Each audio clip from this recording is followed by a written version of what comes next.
Hi, I'm John McKee, and this is Building with John. In this series, we will be building an acoustic guitar.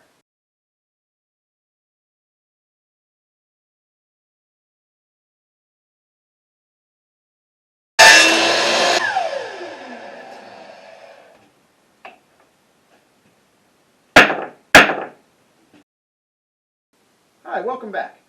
In the last episode, we assembled our neck and we shaped it into a nice smooth shape. In this episode, we're going to attach that neck to our guitar.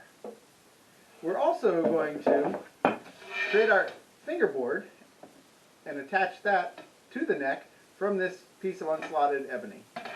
And we will also create a bridge from this ebony blank. When we shaped our neck, we created a tenon with a shoulder and rounded it over. So we need to make this same shape mortise on the guitar. We'll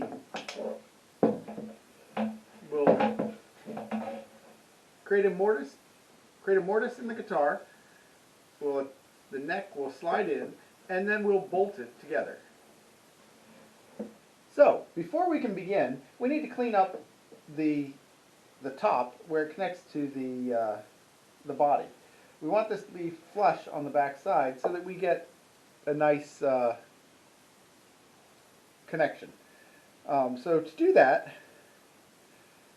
we're going to use this flush trim bit. So it has a bearing. It'll ride around on the body, and it will cut the top and make that flush with the body.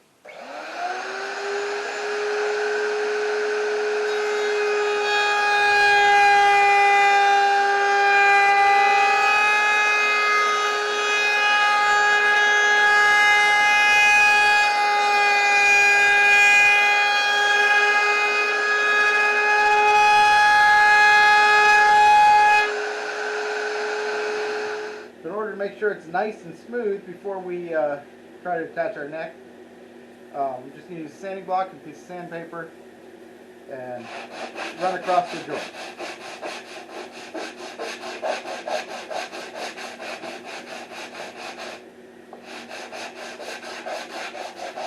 We don't want to worry about any bumps caused by glue run out earlier. So just a light sand just to knock off any unevenness. So now we're going to cut our mortise that tenon is going to sit in. So I've got my tenon with a rounded shoulder, and I have a jig with a matching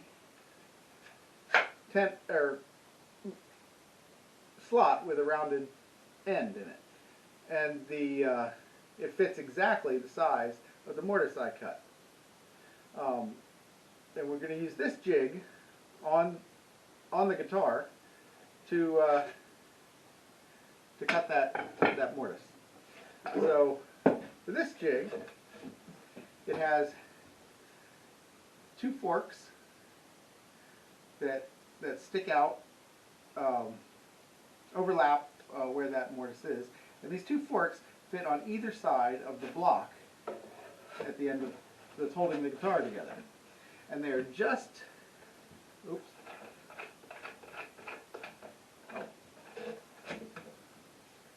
and at the end of each fork are just some bolts which will act as clamps. To make sure I have it lined up correctly, I will slide the neck into the jig, and I'll mark where the top is. The top of this neck goes at the top of the guitar. The fingerboard will overlap. It'll be across the neck and overlap onto the top of the guitar. So I've made my mark.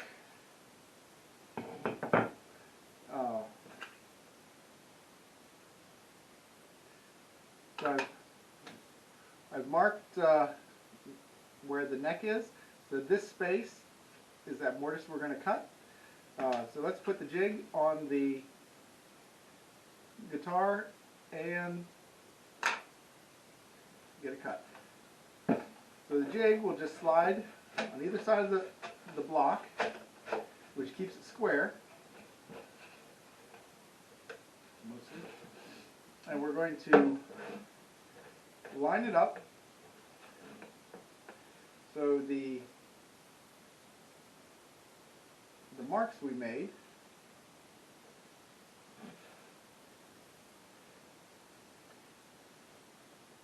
line up perfectly with the top of the guitar. Now, that is pretty good. Oh, I moved it.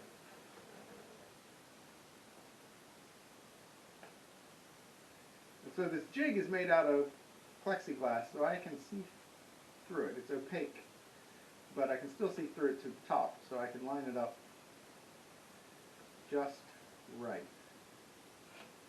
And so once I have it lined up, I'm going to tighten the bolt. Oh. I don't want to damage the inside, so I'm going to put these little pieces of wood in here for spacers.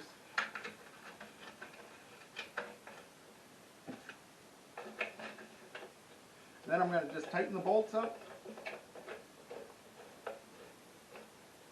and clamp it into place.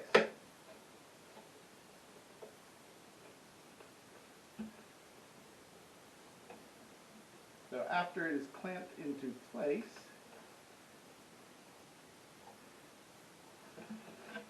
I want to recheck, make sure that all looks good.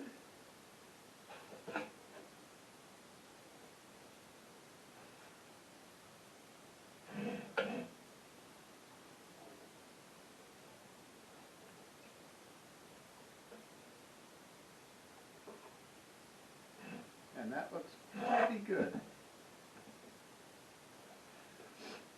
Okay, so the jig is in place.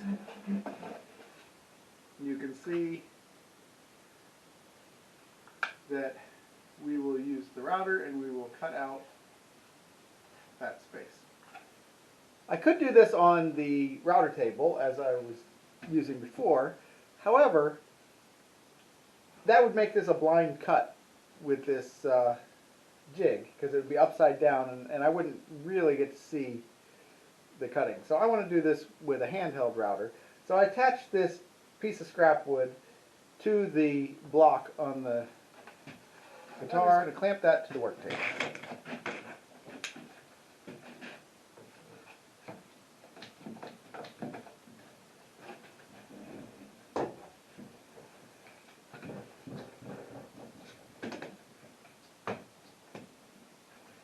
So it's not going anywhere, and then I can see the cut I'm making. So we're going to use this same pattern cutting bit that we used when we were shaping our neck. So it has a bearing that will ride on the pattern, and then the bit will cut out the cavity.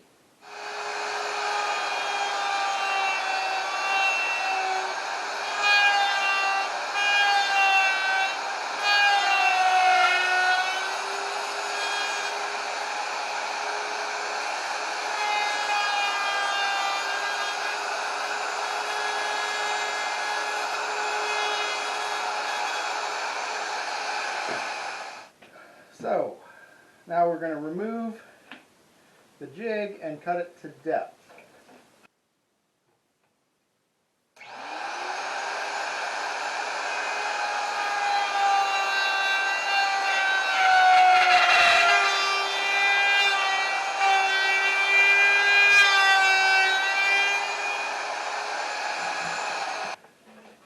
So now we've seated our neck into our body in the mortise we just cut. It's a pretty nice fit. It's snug, yet not too tight, and it's perfectly flush with the top of the guitar. So it's starting to come together and look like a guitar. So next, we're going to drill our holes. We're going to drill our holes so we can bolt this neck in place on the guitar. So I'm going to do the holes for the bolts. in 2 steps. First step will be to drill from the outside in to the inside of the guitar. Then I will attach the neck, and then I will mark them from the inside, and then I will drill into the neck for the depth of the bolts.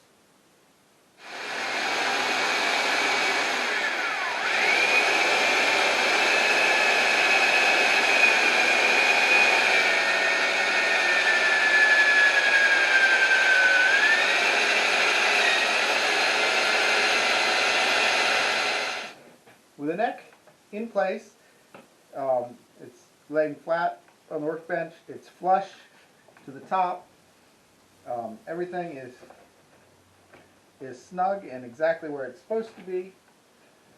I'm going to take the drill bit that I just used, I'm going to put it in, and I'm going to give it a little tap with the hammer. And I'm going to do that in both holes.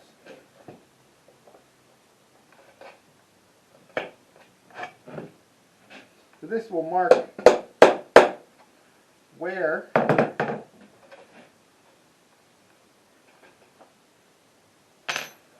you probably can't see it on there, but I have 2 marks of where my holes need to be. So I'm going to drill into the end of the neck. My drill bit is marked with tape so I don't go too deep because I don't want to blow out the other side. I'm drilling into end grain, so it's very hard. And so we're just going to drill the holes. In order to make the connection to bolt together, I'm going to use these barrel connectors. The barrel connectors, I'll drill a hole perpendicular through the tenon, and the barrel connector will go inside that hole, and the bolt will attach into it.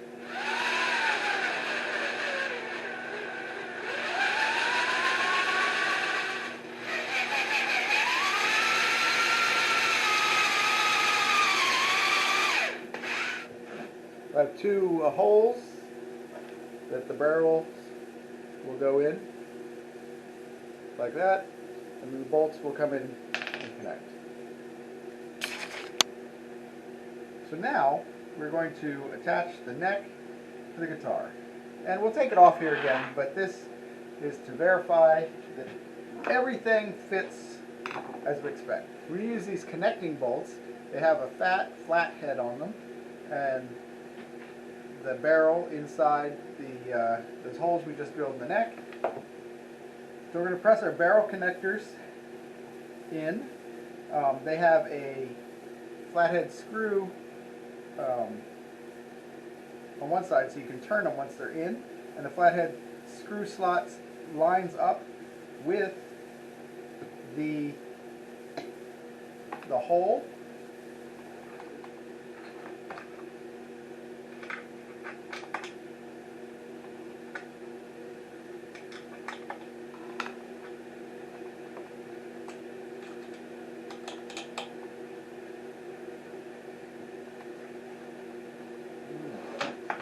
We have a nice tight fit, and it's perfectly flat to the top. So now that we've attached our neck to our body, we're going to work on threading, shaping, and sizing our fingerboard. So the first step in shaping my fingerboard is I'm going to cut it down to the width of the widest spot of my neck.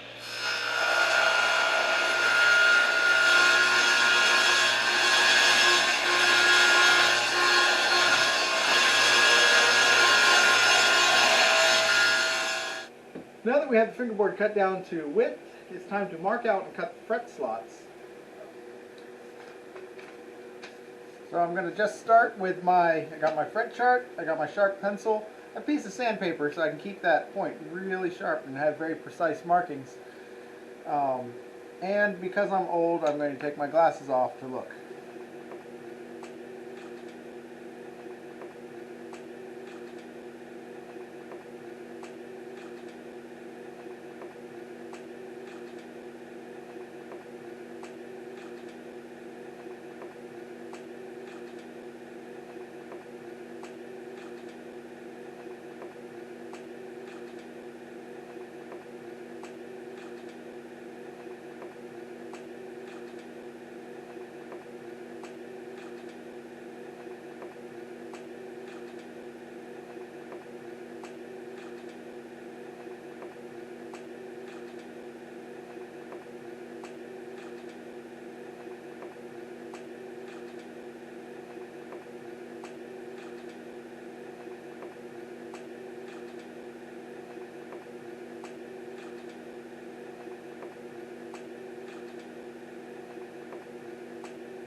So I fitted the table saw with a special blade that is the width of the tang on a piece of fret wire, and I've set it to a depth of the tang, just over the depth of the tang of the fret wire, and I fitted the table saw with this zero clearance insert.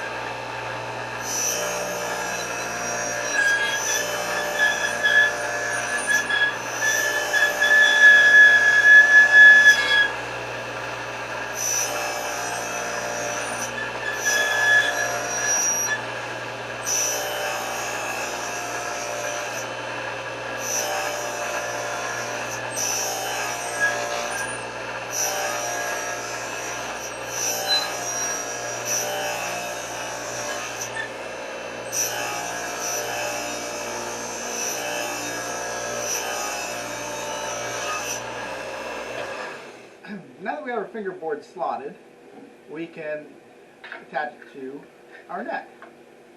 But before we do that, we need to fit the truss rod in. So the truss rod, as you recall, we cut the slot for it. It has a hex nut, but the hex nut is a little wide for this slot. Now, how we're going to access this nut is we're going to make a cavity here on the peg head, in the center of the peg head. So we're going to make a cavity in the center of the peg head, and we're going to drill in from the end a little bit wider than this hole. So this nut fits down in that slot.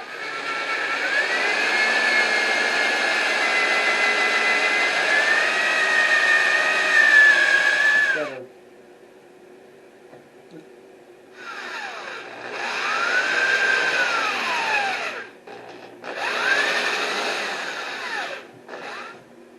So our truss rod is in and flush with the top of the neck where the fingerboard is going to attach. Whenever we need to adjust our truss rod, we'll use a hex wrench. You can use a standard hex wrench, just standard. This happens to have a 3/32, and you get it in there. But I like to use these T-wrenches because they reach from far away, and you can adjust and see how that raises up. When you bend that way, it puts pressure when the strings are pulling this way, and if you go the other way, it would raise it the other way. But I'm going to put it in here neutral right now, and then we can attach the fingerboard. So when you glue this on, you want to be very careful. You want to glue down either side, but you don't want to slather glue across the truss rod because you want it to be able to move as you tighten and loosen it.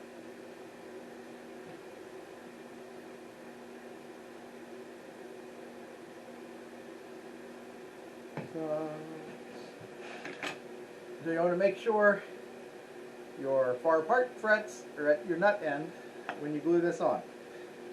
So I'm just going to set it on here.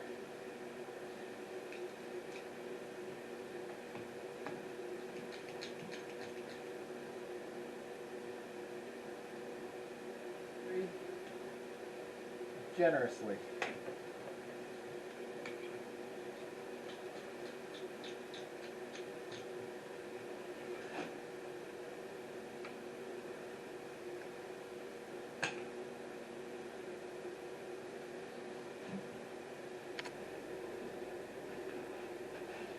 Now we left this to dry overnight, and we're going to remove the clamps.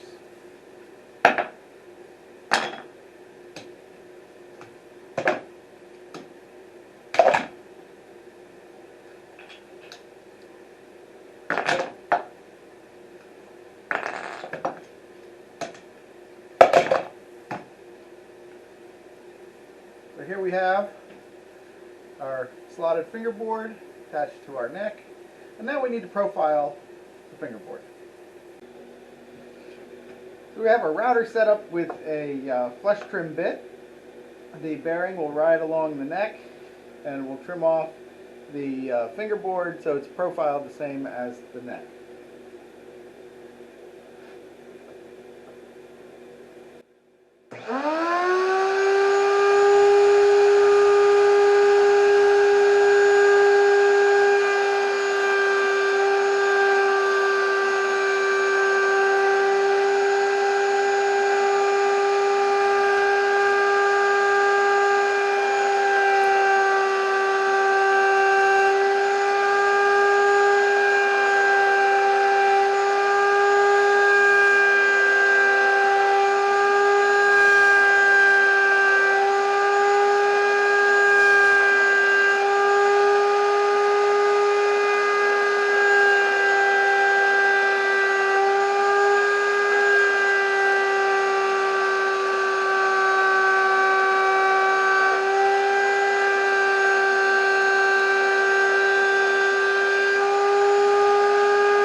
Now we've profiled it down so it's the same, and we'll clean that up the rest of the way, and we'll finish shaping this neck. So now I have my neck back in my neck jig. I'm going to do final shaping, and I'm going to smooth up this edge here where the fingerboard connects and make a nice rounded curve.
That adds a little bit high edge on the, so I'm going to just try to take a little bit off.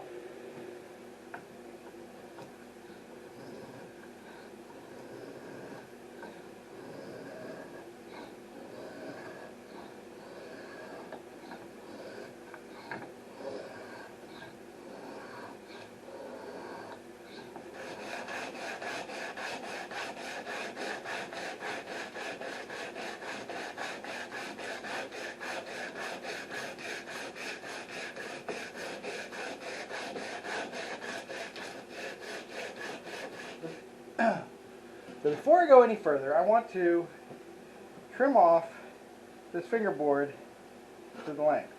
The neck on the guitar, and then I'll mark it. I want it to overlap up to the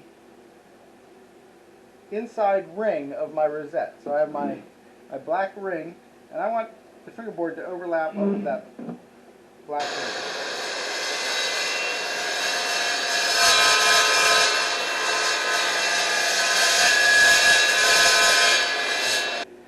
So now I'm going to use this block. It has a 16-inch radius to just round over the fingerboard just a little bit. Now, it doesn't look like it's much because 16-inch radius isn't a lot, but it does make it more comfortable on the for the playing. So I'm going to use this self-stick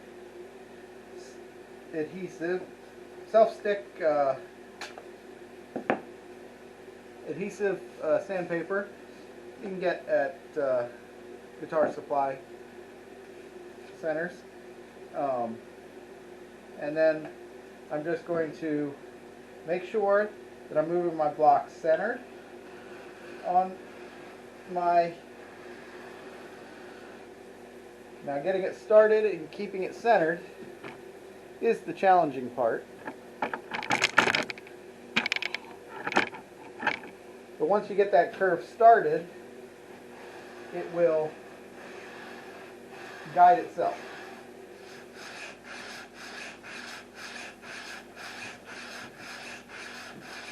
So you got to be careful when you're doing this, because you want to end up with it even down the edge. But if you just sand this off, because it tapers, you're going to sand off around the corner more up here quicker than you are down here. So just be careful. Some people like a compound round, so it's a little less rounded as you get up the fingerboard, a little more rounded down at the other end.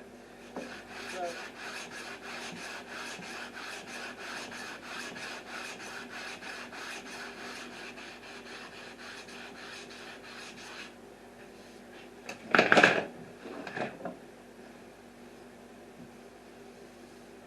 that feels pretty nice.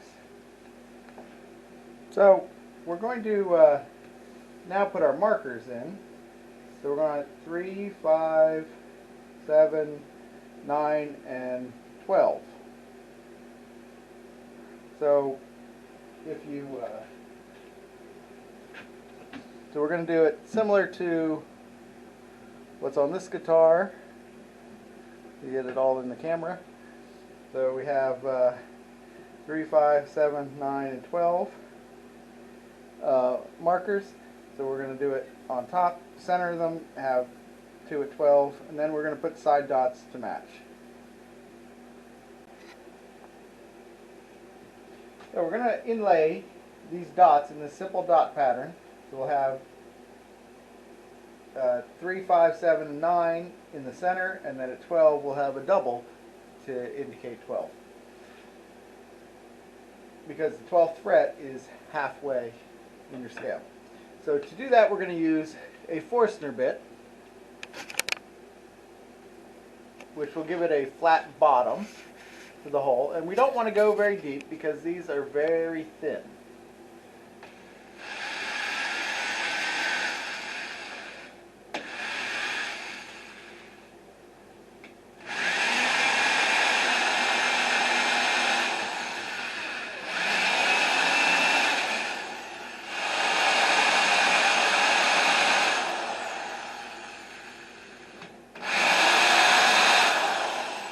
Now we are going to glue them in place.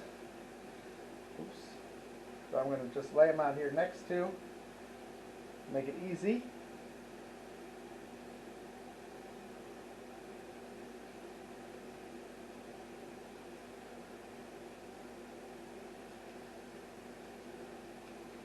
Okay, so I'm just going to use some super glue.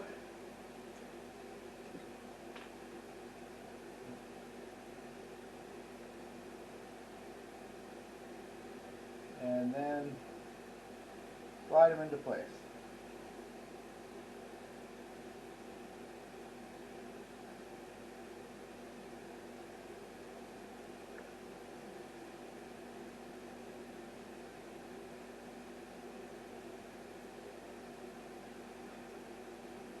And as everyone in the world knows, super glue dries fast, so once you dip a little glue on there, you want to make sure everything is pushed in tight before it dries. I'm just using the tip of this pencil. It's okay if I mark it because I'm just going to sand it off. So we'll let that dry for a couple minutes, make sure it's nice, and so I also have to inlay my side dots. So I've marked the center. I want them to be in the same spaces as the dots on the surface. So I've marked them at center.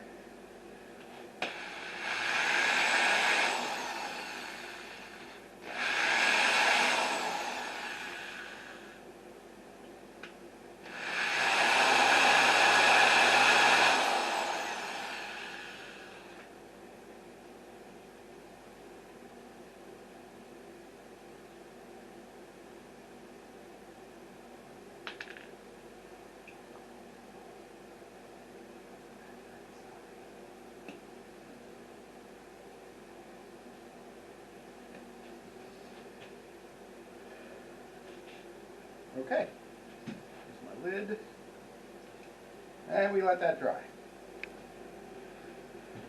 Now that the glue has dried, I'm just going to sand these flush. You want to be very careful not to sand away your wood more. It doesn't take a whole lot to sand these flush. So I just have a sanding block. That's pretty good. Now we're going to do the same thing on the face of the fingerboard.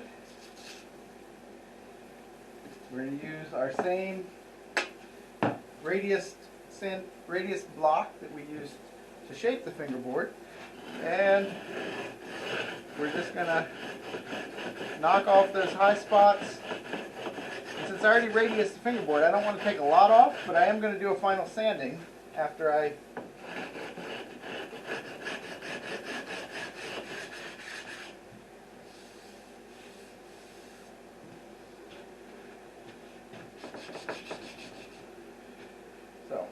we're going to fret. So I just have this block with a radius cut out of it and some felt on it so I don't mar up my neck. And that just sits down in there. So that gives me the extra support to hammer on. So first I'm going to cut a fret, and I want to cut it a little long. I'll cut it off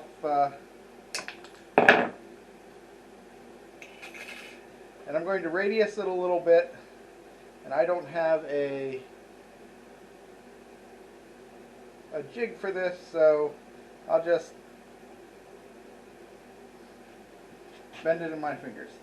So I'm going to lay it in place with the tang down. I'm going to tap on the ends to seat the ends a little bit.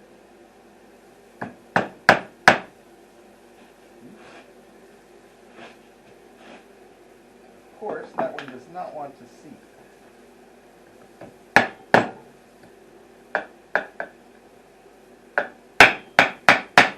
Then go from center out to the outside. That'll lay right down. That'll lay right down in that same radius that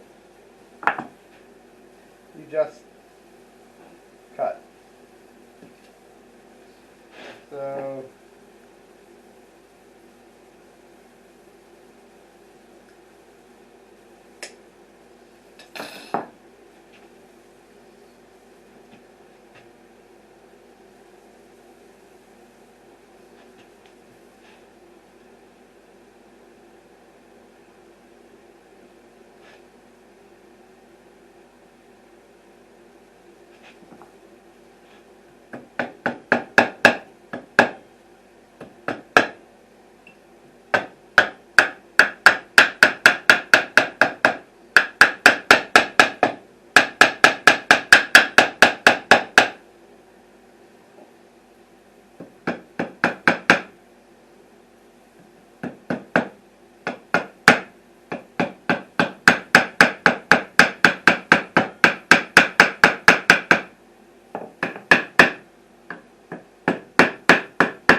Okay, with all the frets in, now I'm going to use these snippers. They are flush cut, just to make sure, just snip them all off flush.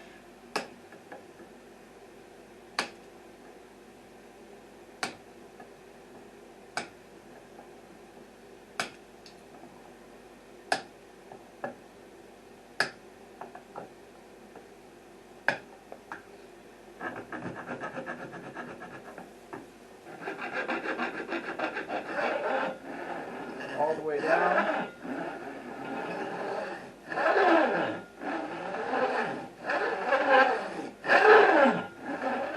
So I've temporarily reattached the neck to the guitar because I wanted to look at it, make sure the fit was good. It's a really nice fit. And now we'll move on to making the bridge. So we're coming back to the planer, and we're going to plane this blank down to a little over 1/4 inch.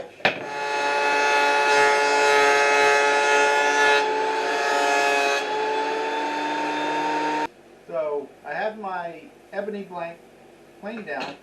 Now the bridge we're going to make is going to be similar to the one on this guitar. So the next thing we're going to do is we're going to drill our holes for our string spread. Now I have my 6 marks.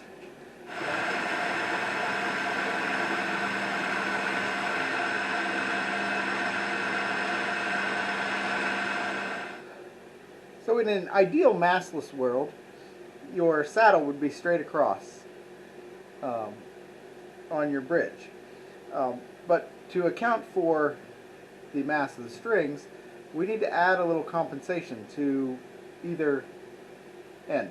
So on the high E, we're going to add a 1/16 to our scale length. So if our scale is 25.5, we're going to add a 1/16 to that. And on the low E side, we're going to add 5/32. So we're going to have it slightly angled. And so we need to cut a slot into our new bridge that matches that. First I'm going to line up, put a mark where the outside strings will cross the saddle.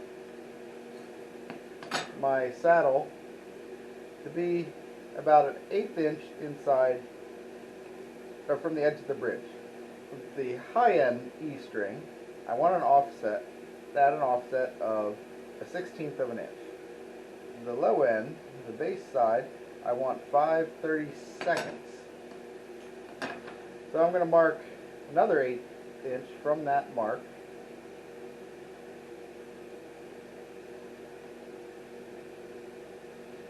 To represent the width of the slot that I'm cutting. To cut the slot, I'm going to use my jig here. This jig works with this Dremel base. The Dremel will sit in the jig and slide along the fence to cut that slot. To line it up, the edge of this top plexiglass piece is exactly the distance away from the where the bit is going to cut. So you just have to line the edge of the plexiglass with the final marks we made. So after marking the width of the slot, so the ones that are the marks that are closest to the pinholes,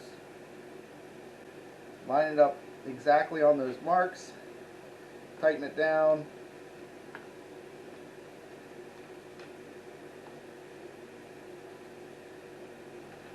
so I'm all clamped into the jig and I'm lined up with my marks.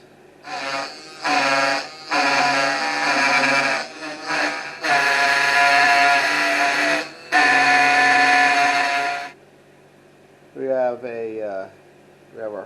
pinholes, and we have our slot.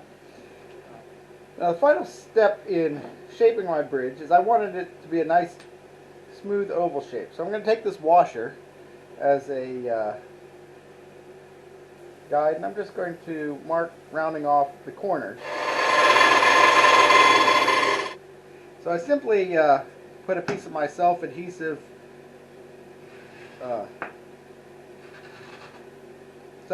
sandpaper down, and I'm just going to clean up these curves. So I have a nice smooth oval shape to them.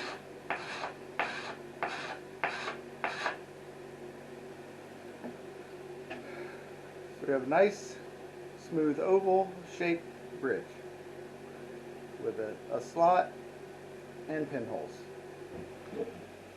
So we've made our fingerboard, we fretted, we shaped our bridge, and so it's starting to really look like a guitar now. So next time we're going to work on binding, trim, and assembling the back.